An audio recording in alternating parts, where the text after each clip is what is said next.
I've generated over $431,000 in just 90 days for this one e-commerce brand only from SMS marketing. In this video, I'm gonna break down every single thing I have done to make those results possible, and I'm also gonna show you the exact copy and paste templates of the messages that you can use for your e-com brand to get results like this one. So let's get right into the strategy. First of all, here's the proof, making them 431K. Again, you can see it was updated in April, so the case study was like, April 14th minus 90 days. So pretty much we have done this from January onto the April. All right, so this is from February to April. We've also spent over 2K on credits, like roughly 2K, so that's not too bad at all, because the ROI we got them is 217x, which, like, to be honest, you will not get it anywhere else, and that's why SMS marketing is so powerful if you use it correctly. So let's talk about the problem, because this brand already had a huge SMS list, but the problem is that they were not using it at all, which is the worst thing you can do. Just like with emails, like if you have an email list of people that are subscribed to your brand, showed some kind of interest in the product and in what you're selling, but you're not actively engaging with them, then you're leaving cash on the table, and this was the same case for this brand, but with SMS. They also had some basic flows set up, but these flows had mistakes and they weren't really firing properly. On top of that, they barely sent any SMS campaigns, which is a huge mistake. If you combine all of that, it means that SMS wasn't an important channel to them, and it made them cost 431K in extra revenue in just 90 days. So that's like almost 150K per month in extra revenue because they were not using the SMS list. This is the opportunity cost that, like, if you think you have something set up or if you don't need something, it means that you probably do, and you can probably do better than you're doing right now. And it was the same case for this brand, because again, they had some very basic setup, but it was not enough for them to make these results. Now let's talk about general SMS principles, because these are gonna be very important before I dive into the exact flow breakdowns, the exact messages we used, and so on and so on. So first of all, SMS is way more exclusive than email, and you need to understand it in order to get the strategy right, because it's not like you can have, SMS campaign every 2 days, like you can have with email.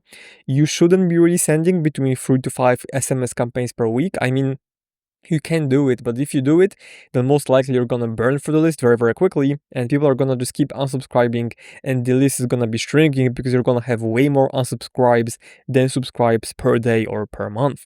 Then it also takes longer to grow the list, mainly because there's always gonna be a drop-off at the pop-up, if you have a stage-by-stage pop-up.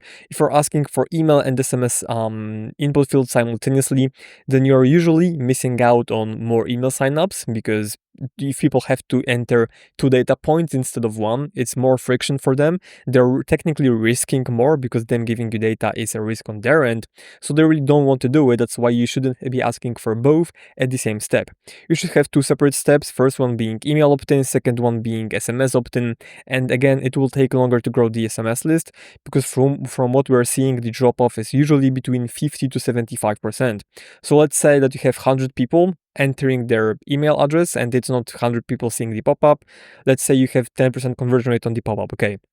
So you have 1,000 people viewing the pop-up, 100 people entering the email address, and then 50 to 75 people giving you the phone number, which is also great. Like if you have quote unquote only 50% drop, it's still a very good thing because you're still growing the list, but it's gonna take you longer to grow the list compared to your email list. Then you also have more legal restrictions, which is also TCPA. To give you like a very simple example, maybe 2 examples, in the abandoned cart or checkout flow, you can't have more than 1 text message per flow, where with emails, for example, you can have 5 emails, 10 emails, doesn't matter, you can do whatever you want to.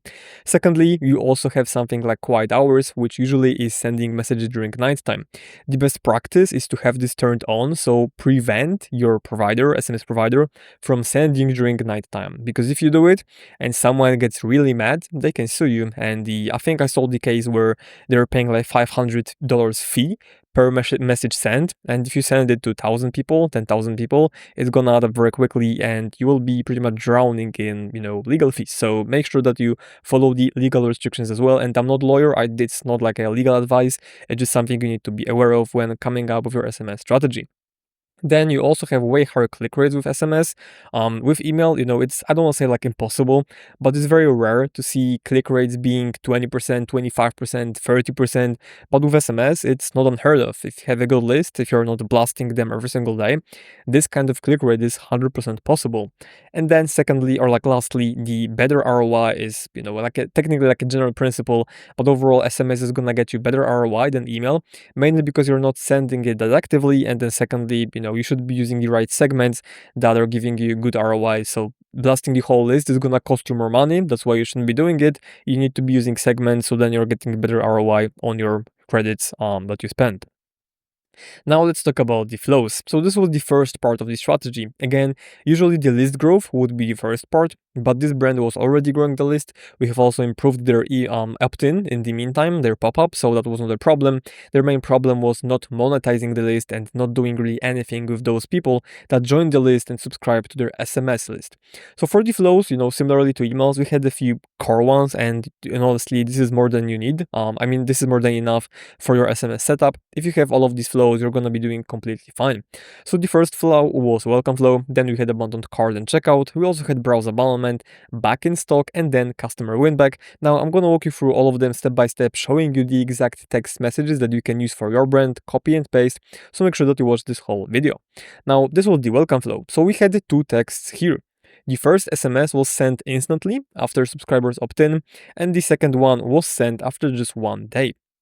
The copy example for the first SMS could be something like, hey, welcome to brand name, grab 10% off or whatever the offer is, your first order with code XYZ. Shop now, and then you enter the link.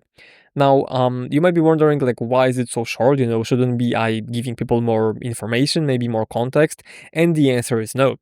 That's because unlike email, with SMS, you are limited to how many characters you can use. With email, you can have super long email, the longest email you've ever seen. You can plug and send it, and it won't cost you more.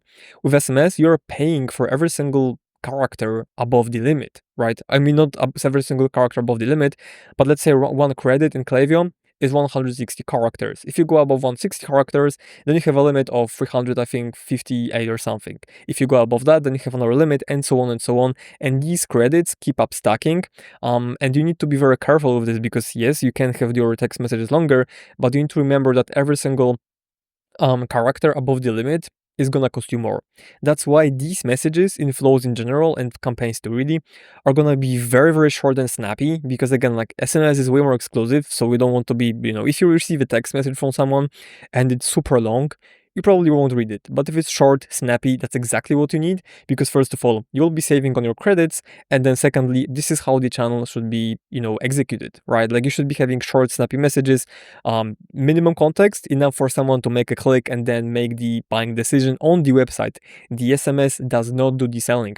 It's just a way to convey the main messaging of your campaign, or like email or SMS, right? Like, for example, for email, you have subject lines, so I guess SMS is like a bit extended version of that, where you want to condense the message as much as possible and really just make sure that you're sending the most critical information rather than just some fluff. Then secondly, 1 day after, the copy example is, hey, do you still want to get XYZ? And you would insert the product name, get 10% off with code X before it expires, shop now. And you might be wondering why we're sending SMS after day 1 rather than, waiting maybe a few days more.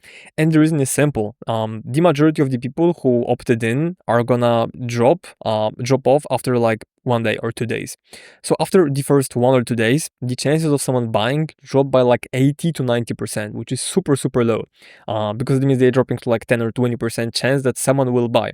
That's why you want to send this second welcome message very, very quickly while they're still in this buying mode and still thinking about the purchase. Now for abandoned cart and checkout flow, we send the text message 10 minutes before the abandonment email, or you can do at least 15 to 20 minutes after the abandonment. What I mean by that is, if you have your abandoned cart flow and you're sending the first email after 30 minutes, after someone abandoned the cart or whatever, then the text message should be sent 10 minutes prior to that. So the structure would be, someone adds to cart, you're waiting 20 minutes, you send them text for a cart recovery, they don't purchase, you wait 10 minutes, and then you send them the email. You don't want to be sending it simultaneously. You want to give them like, jab hook kind of thing through Gary VPN. But in general, you want to give them 2 touch points at separate time frames in order for them to make the purchase. And again, with abandoned cart and checkout flows, you're limited to how many SMS you can send. So you want to have it rather send it quickly rather than waiting 2, 3, 4, 5 days before they make the purchase. It has to be short, snappy, just like with the copy example. Looks like you dropped something on your way out. Complete your checkout with code XYZ to save 5% or whatever the offer is, and benefit. So this would be the benefit, like, I don't know, take care of your gut health, improve your, or like get rid of the acne, build your gym or whatever, any kind of benefit, you would insert it here, and then you would have the link as well. So this is for abandoned cart and checkout. Now for the browsable element, this strategy is similar to the abandoned cart and checkout, where you want to send it 10 minutes before the abandonment email. And the copy example would be something like, hey, we caught you picking our stuff. It's time to reclaim your smile, complete the order, and save an extra $10 with code, whatever the code is, shop $10 off now, and then the link. And I said reclaim your smile because this is the benefit for one of the brands. They sell like dental appliances. So, again, you would insert the benefit that you had here as well, right? So in this case, it could be complete your checkout with code XYZ to save 5% and reclaim your smile, or enjoy your summer smile, or whatever. Same thing here, we caught you picking our stuff. It's time to benefit of the product, complete your order with, whatever the offer is, whatever the code is, and then link it. Back in stock, again, the trigger will be fairly simple. So right after the items are back in stock, you want to send this text. Copy example could be something like, guess what? Product name is back. Get it now before we sell out again. Again, playing on the urgency. If something sells out, like generally sells out, you want to let people know, because then like that in itself is going to be enough for them to make the purchase. You can add some discount codes, but I honestly wouldn't do it. And now, very important thing, if you look at all of these, is like the first line is also super important, right? Like with emails, you have subject lines and whatnot. With SMS, you technically don't have a subject line or like a preview text, but if you visualize it, when someone texts you, you're gonna see their phone number and then the first line. So this is why the first line has to be kind of catchy. They're like, okay, who is this? Like, what exactly are you saying? And then, you pretty much hook them. So like this would be the hook, then the body, and, CTA. So the structure for the SMS is pretty simple. But yeah, if you look at all of those one-liners, they're gonna be fairly catchy and they're giving some context, but not full context for someone to ignore the message, because we want to give them like a hook that will drag them in. It will make them open the text message on the phone, and they're gonna keep reading, right? So again, if they see the first liner, still want to get an XYZ, they're gonna be like, okay, I actually was looking for something like that, so what is it about? Then if you look at the abandoned cart checkout, it looks like you dropped something on your way out. And again, if you don't have a context, it's gonna be like, hey, like, what did I drop? Like, what are you talking about? Did I lose something? Right? And then it drags them in. Again, it is a bit clickbaity, but not that clickbaity, as like someone will actually get annoyed, because if they read the second line after opening the text message, they're going like, oh, yeah, they're right. Like, actually, I was about to finish the checkout, but whatever, I forgot, or I had this question or that question, whatever that might be. Same goes for the broad development. We caught you picking our stuff, right? They're like, hey, like, what? What are you talking about? Like, why did they caught me? And same for back in stock. Back in stock. Guess what? Anyone could read this, even like a friend, let's say, which I think it's a great one-liner for text. And if they're signed up for back in stock, like they won't be annoyed that you send them a first liner like that, because they're actually gonna be excited that the product is back and that they can buy it. So just something to keep in mind when writing all of these text messages for your brand. Now for customer winback, we're sending it 1 day before your winback email. So again, if you're sending your winback email after 45 days or 90 days after someone purchased, you would send this text message 44 days after the purchase or 89 days after the initial purchase. Copy example can be something like, it's been way too long, and again, the first liner that can catch them off guard. Here's 10% off to make your comeback easier. Use code X at checkout and check out our new arrivals. Shop now. If you don't have any arrivals, you could replace it with our best sellers or with whatever else, like with other products our people love, something like that. You can get a bit creative, but yeah, usually new arrivals and best sellers are gonna be the best ones, just because there are new arrivals and best sellers for a reason, and people like new stuff. Especially if you send it after like 1.5 or 3 months after the initial purchase, it just makes sense to have the new arrivals linked rather than some other random product page. But now let's talk about the campaigns. Because unlike email campaigns, there is no fixed frequency for texts, and there shouldn't be. What I mean by that is, for example, for email, we send for our client between 3 to 4 to 5 emails per week. And in my opinion, this is the perfect cadence and perfect frequency, because you're sending a lot, but you're not burning the list. You're also getting the message across, and you're not annoying subscribers to the point where your unsubscribe rate or spam rate is very, very high. With SMS, it shouldn't be like that.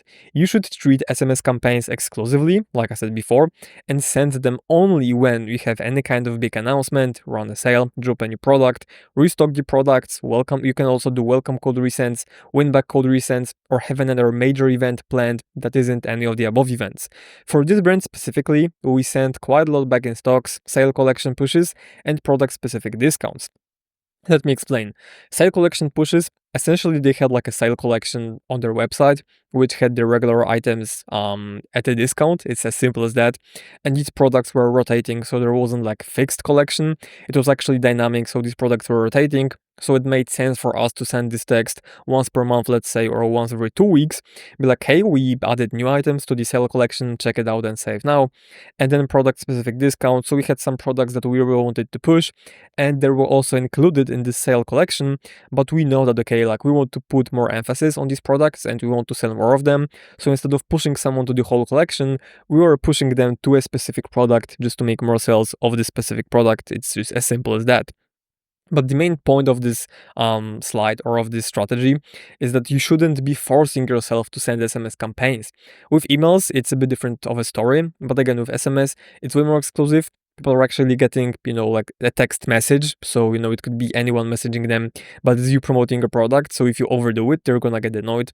And usually, again, you want to treat it exclusively and do it only when, the case is fitting one of these cases, right? So, for example, whenever you have a big announcement, run a sale or whatever, I mentioned them before, and if you just want to send an SMS campaign just because you want to, or because you have a blog article planned, I wouldn't really do it because it's gonna hurt you long term. We had a few cases where a client insisted on doing it, and we have gave it a go, but after 1 month, we saw what we initially thought we would see, which is our SMS list started shrinking, which is we're getting less and less subscribers every single month, just because the unsubscribe rate, even if it wasn't growing, then the volume of the campaigns was growing. So if you have more people that are getting the SMS campaigns, but the percentage stays the same, the net unsubscribes are gonna be high. So this is something you need to keep in mind when planning your SMS campaigns. Again, you can plan them, go ahead, but don't overdo them, and don't force them mostly, because if you're gonna do it, it's gonna hurt you long term and short term as well. So just don't do it. It's also gonna be more expensive, because with SMS, every single cent costs you money. Now let's talk about the segmentation, because usually, this is one of the segments like, okay, I know that I want to send a campaign, but who do I send it to? So this is a bit easier than with emails, because there's no spam folder, at least yet. And so you can't let any spam folder, which is a good thing. But that doesn't mean you should be blasting every single person on the list. There are some cases where you can do it, but again, you shouldn't be doing it every single time. I personally like to blast everyone on your list, but then exclude SMS error segment or SMS unengaged segment or recent buyers. But that's only if you're sending SMS campaigns like once or twice per month.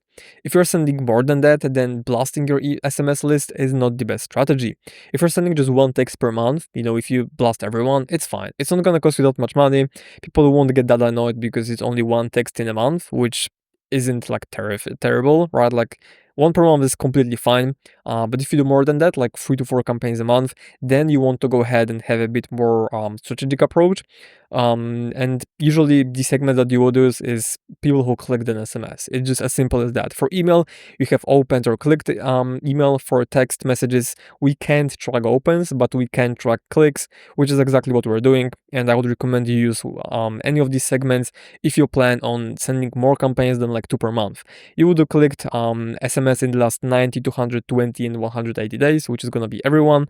And then you would split it into buyers and non-buyers, again, either for more data, more better data, or for like specific campaigns. Because if you're doing, for example, welcome code resend, you don't want to be blasting it to buyers because they already bought, so the welcome code is not relevant. On the other hand, if you're doing win back code resends, you don't want to be targeting non-buyers because there is nothing to win back. You would send it only to buyers. So this is really it for the segmentation. Again, if you're sending very rarely, like once or twice per month, where like the first campaign goes out week 1, the second one week 3 or week 4, you can go ahead and blast the entire list, again excluding SMS error segment. But if it's more than that, use one of these segments below. It's gonna still give you nice results, it's gonna get you great ROI, and ultimately you won't regret using those segments because you won't burn through the list so quickly. Now, this case study was a part of a bigger case study where we helped this brand add another $2.4 million per year with their emails, where we took their klaviyo from 34K per month to over 260K per month, just from emails. And again, it was on top of the SMS revenue. So if you want to see how we did it, there's gonna be a link below this video. You can go ahead and watch it. It's gonna be a free case study of me breaking down every single thing we've done in order for us to take them from 34K per month revenue to over 260K, allowing them to hit 8-figure run rate.